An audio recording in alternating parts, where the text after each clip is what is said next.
A button is a flat object pressed to activate a function. In this case, when I press this button here, it activates the reverse on the sewing machine. Also, you have buttons here and here that activate the up and down on the feed dogs. The mainstream media is claiming that buttons are going to be reintroduced as we have gone frequently to flat screens. I think that we should take a look at that video and see how it really pertains to the sewing machines of the modern day. If you're new to my channel, I thank you so much for stopping by. My name is Cherie. Let's go ahead and get into it. Nearly 2 decades ago, Apple changed the face of technology. Well, what we're going to do is get rid of all these buttons and just make a giant screen. Driving a touchscreen takeover into high gear. Everything from how you order to how you read to household appliances and even cars have been touched by the trend. Steve Jobs also influenced the sewing machine industry because all of the flagship machines from this year have featured large touchscreens. Most of them had touchscreens of 10.1 inches in size, which is pretty large for a screen on a sewing machine. I would also say that Steve Jobs is not the only person who has ever influenced the sewing machine industry. Back in 1926, Henry Ford came out with this Model T, and it was all black because black was a cheaper color to put on a car, and also it was a very durable color. So you also see the sewing machines of the time period being painted black, like this Singer 66 from 1926. It said go to the right. It can't mean that. This is the right. Stop yelling at me. No, it's not yelling. There's no road here. But this morning, there are growing calls to re-buttonize from frustrated consumers. There are days when I'm on my iPhone, on an iPad watching something, and then I go to my computer and I touch the screen and I'm like, wait, why is this not working? Because I think it's just a lot for our brains. Oversaturation of screens. Yes. Sometimes a touchscreen will lose its sensitivity and has to be recalibrated. It is very annoying to have to recalibrate a screen, and I can understand that. But this lady is saying that touchscreens are too much for our brains. If anyone thinks that a touchscreen is too much for our brains, then I would implore you to take a look at this Viking Rose that came out around 1994. And if you have that model or had that model, then please don't take offense to this. Let's go ahead and roll the clip. To sew fashions, home accessories, quilts, and more, simply touch the picture of your desired stitch. You can sew in 25 different needle positions for accurate top stitching and perfect seam lines. Touch straight stitch 1 and the width button. Each width setting moves the needle one step to the left. Now you tell me, which one would you rather use, a touch screen or this monstrosity with all these different buttons to memorize how to use? Tablet, brightness down. Over the years, companies discovered consolidating functions into a single tappable display can be cheaper and allow us to accomplish more than the BlackBerry's classic clicky keyboard. But the Wall Street Journal explains the problem with touch-based interfaces is that they aren't touch-based at all because they need us to look when using them. That can be especially problematic behind the wheel. It can be problematic to have a touchscreen when you are working on sewing projects because there is nothing tactile to let you know exactly what you're pressing. So you do indeed have to take your eyes away from your project in order to mess with the touchscreen. Does it feel distracting when you actually have to look at the touchscreen? I think it does. And research agrees. Adjusting devices such as touchscreens increases the risk of a crash 4.6 times. That's a bigger impact than climate control or radio buttons.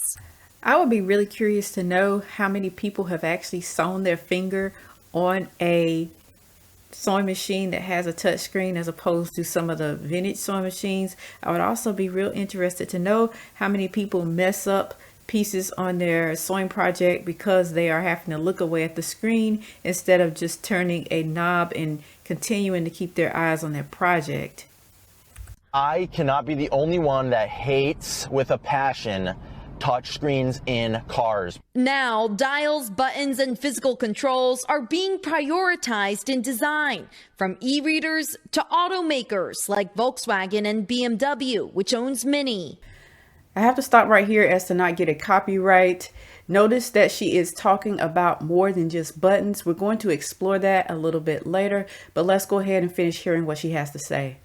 You have an array of toggles at the bottom, as well as some customizable buttons on the steering wheel. We're trying to do things in multiple ways so that it really is the power of choice for a customer. Even Apple is biting, adding 2 new buttons to their latest models. A click launches your camera instantly. Tech experts say it's about embracing the best of both worlds. I do think we're going to start to see more of these manufacturers start to converge and think about, where does a touch screen make sense and where does a simple button or knob or control make sense for a user.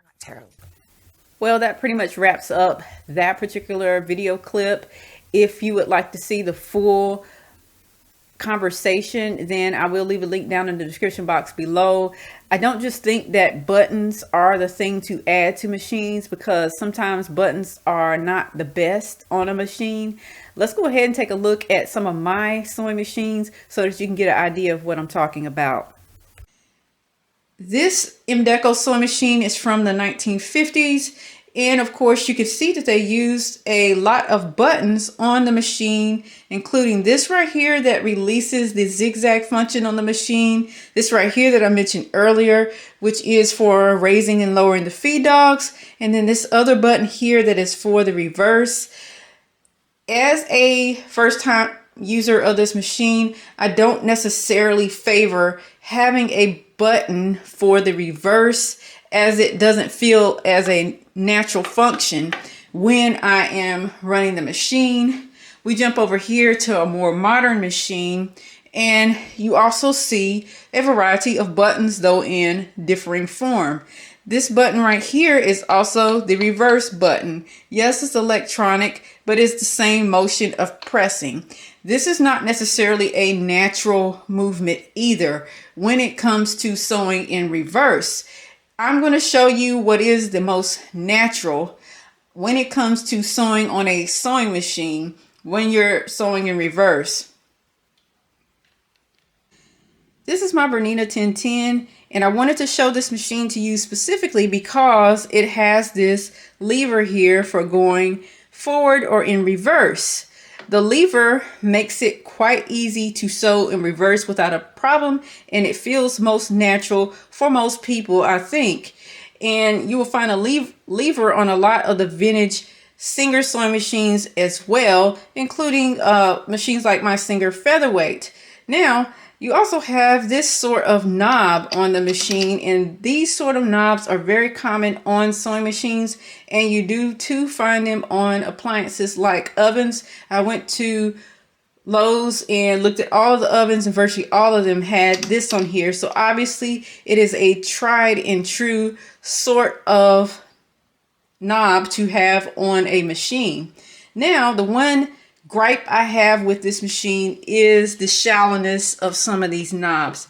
I can't even get my whole hand around this, so it is hard to select a different zigzag width because of how narrow this is.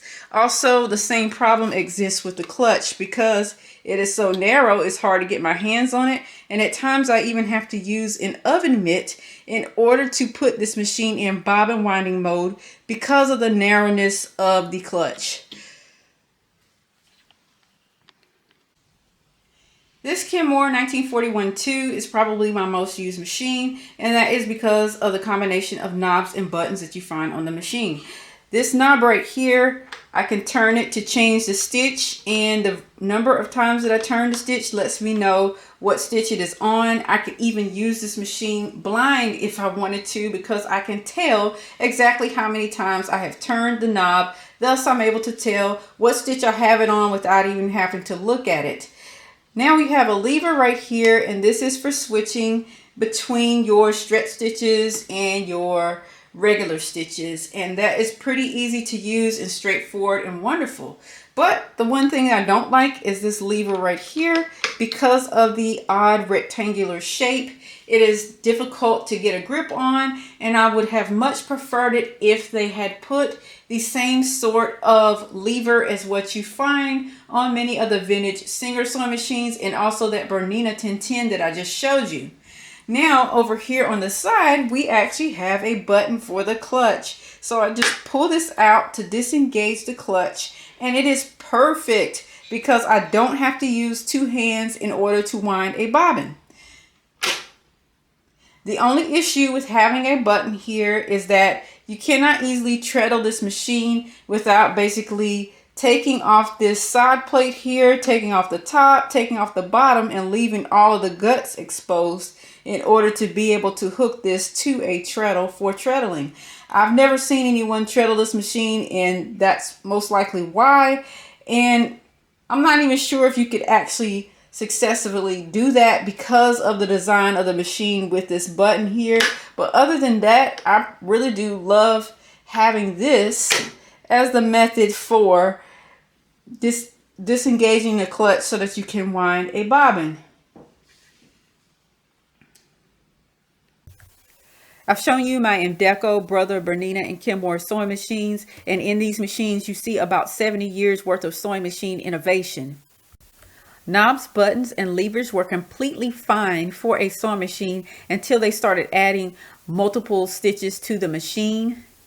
The reason why they started adding more stitches to the machine was because sales fell off once everyone had a straight and zigzag sewing machine, and they thought that people would continue to upgrade their sewing machines when new stitches were added.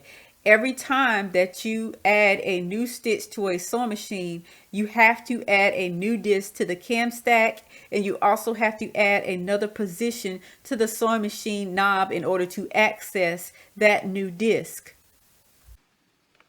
So this right here is the cam stack for this Kenmore sewing machine, and then right here on the front is where you select the differing stitches for the sewing machine. You can only add so many discs to a cam stack before it becomes way too much, and you can only add so many positions to a knob before you just run out of space. So this is when the sewing machine companies converted to using an electronic pulse in order to vary the stitch instead of using physical disc. And hence you have the electronic sewing machine, which enters the space. And from there, you end up with buttons instead of knobs for the sewing machine so that you can access all of the additional stitches on the machine. The overwhelming thought was that more stitches would result in more sales as customers upgraded to keep up with the emergence of new technology. However, the vast majority of people only use a few stitches on their sewing machine, and by adding more and more stitches, you add more and more complexity to the use of a sewing machine, which leads people away and to not want to sew at all, thinking that it's way too complicated. In my mind's eye, I think that the best thing would be to return to knobs, switches, and buttons for standard sewing machines, and to only offer other varying decorative stitches on embroidery units, because the vast majority of people who use the decorative stitches on their sewing machine are using them for free motion or for doing an embroidery project. So for that reason, it makes the most sense to offer a screen and all of those digital functions on an embroidery unit only. Pretty much all of the flagship machines that have released this year have been designed with the free motion quilter and embroiderer in mind, and most of the machines that have released have not been targeted towards garment makers specifically. So I do think that it's fine to keep the units separate like that, because the vast majority of folks who are very serious about sewing have more than one sewing machine and use different machines for different functions. And I really don't think that there's ever going to be a one-size-fits-all machine for all sewing functions. So with that, I say, I hope you enjoyed this video. Please let me know your thoughts about this topic down in the comment section below, and I'll catch you on the next one.